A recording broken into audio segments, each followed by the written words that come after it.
Adam, I expect the Tar Heels will play North Carolina Central tomorrow in Kenan Stadium. 6 o'clock. We'll be on the air at 5 p.m. on the Tar Heel Sports Network. Radio debut for Bryn Renner.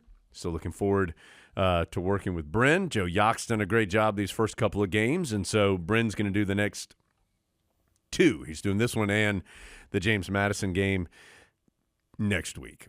Did you put their names in a hat and then like a draft? Yeah, actually what we did is it was like the NBA lottery, but the old school NBA where they had the big envelopes with the logos in there. Yeah. Not this ping pong ball mess. Right. And so then we just, like when they got Patrick Ewing to the Knicks, I would freeze one of the envelopes and be like, who's going to get the Central game? Oh, look, it's Bryn Renner. So looking forward to working with Bryn tomorrow as he makes his Tar Heel Sports Network debut. Adam, here's the Tar Heels are heavily favored in this game for all the reasons that we all know.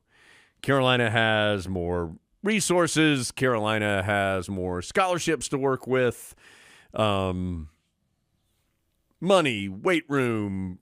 Just on down the list. We get it. Central is a good program, is a proud program, and is used to winning. They've won 19 games over the last 2 years. They won an FBS national title 2 years, or excuse me, a HBCU national title. If they won the FBS national title, that would be impressive. They won an HBCU national title 2 years ago. They were in the FCS playoffs last year. So this is a good program. I think Trey Oliver's a good coach, former player there, so he feels it. He loves the place. He cares about it. And yet I think Carolina would be disappointed if the Tar Heels didn't have a significant advantage in this game. So there's a couple of things that become important, most notably what Mac Brown has talked a lot about, and that's playing to that standard, because good programs don't sleepwalk anytime. Yeah, that doesn't mean that that every game's going to be exactly the same. You're going to have some games that are better than others, but you want to make sure you don't cheat yourself on the preparation or the readiness for any opponent in any game. I think it is another valuable opportunity for the Tar Heels. Number one, Connor Harrell. I think every live rep that Connor Harrell can get is good. Every data point that he gains and that the Tar Heels gain on him. Mac Brown actually talked about this on Monday. I thought it was a really good point. I just never really thought of it from this angle.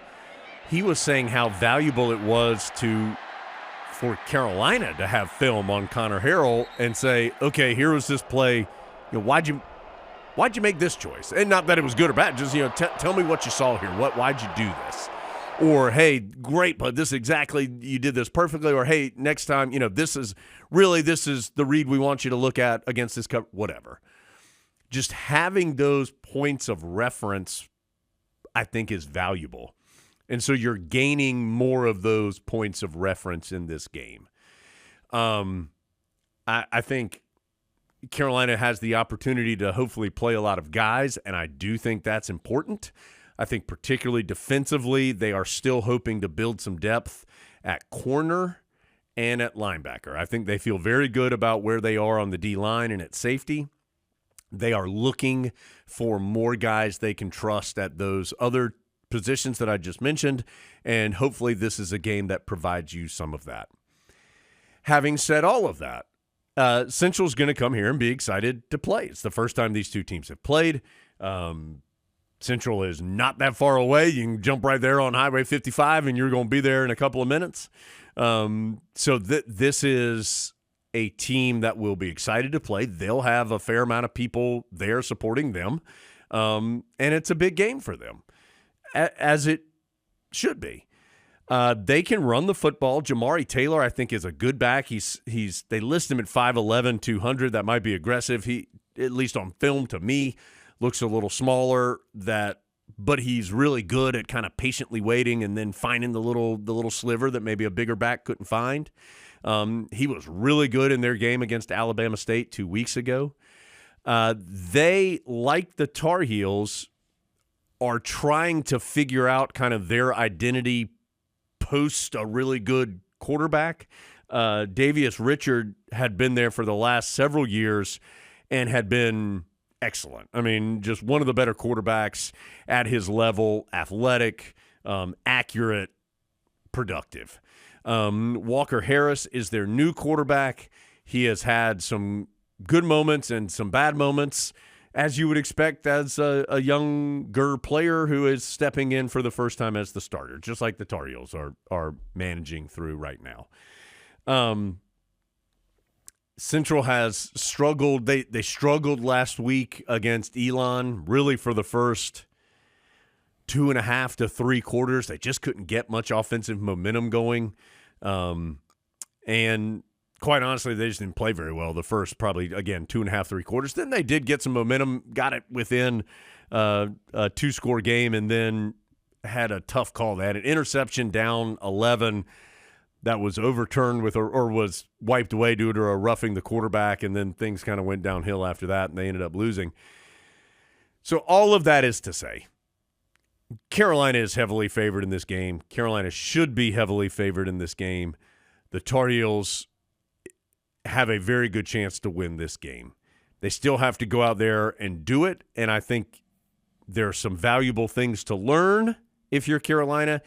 And how mature are you as a program that you go out there and take care of your business? Those are things, to me, to keep an eye on this weekend.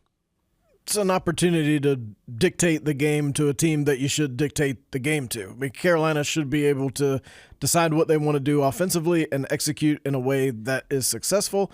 And defensively, Mac Brown said a couple times this week he'd like to see the Tar Heels get some more turnovers. They've obviously been better defensively, but plenty of room for improvement. You'd like to come out of the game healthy. And as you said about Connor Harrell, it's nice to go against a team who's scheming to beat him so that you can figure out, okay, what do other teams think he's good at? What are they going to try to take away from him? And can he beat that or not? Because you are going to face better teams, but you have to beat this team before you get to those teams. And if you lose to this team, those games don't matter. So Mac Brown has made a couple points this week about you can lose to anyone. I bet he's mentioned Northern Illinois a few times. And so Tar Heels got to go out and win. And all those points are valid. I mean, if all of a sudden it's 14-10 and it's late second quarter, then all of a sudden you're feeling differently. And this becomes a much different story of how things progress. And so for Carolina, again, I think all of those things that we talked about are relevant, and yet Carolina should be heavily favored in this game. I do, and you mentioned this last week, Adam. I feel like it's everybody's talking about Tar Heel schedule. I do think that just because of the way that it's organized with these games clustered together, that it is gaining more attention. And it's not as though the Tar Heels this is like a regular occurrence for Carolina through the years. I think Carolina traditionally has very competitive schedules. And they did go on the road to another power conference team. And seems like people have kind of sloughed that to the side. But I think that should not be lost in the discussion that is more than some teams are willing to do. So it comes down and Connor Harrell nor Power Eccles nor J.J. Jones had anything to do with who Carolina's playing this weekend. And so, or next weekend or the weekend before. They just got to go out there and do their deal. The stuff about the schedule is kind of odd considering, I don't think, did someone think this was going to be a top 10 powerhouse Tar Heel team that should be out there playing Georgia, Alabama, and Ohio State? I mean, a lot of question marks about this team, and you have to answer those questions in some way before you get to the part of the schedule that matters. And it's college football 2024. All that matters is winning your conference and making the playoff. That's right. That's all that matters. So however you can get to the point that you have the ability to do that, you should do it. And that's what Carolina's trying to do here in September to get to the end of September when it's nothing but league games and things get serious. 6 o'clock, Carolina and North Carolina Central, second consecutive week that the Tar Heels play a team they have never played before, in-state team that they've never played before. So some intrigue certainly from that angle as the Tar Heels host North Carolina Central in Kenan Stadium.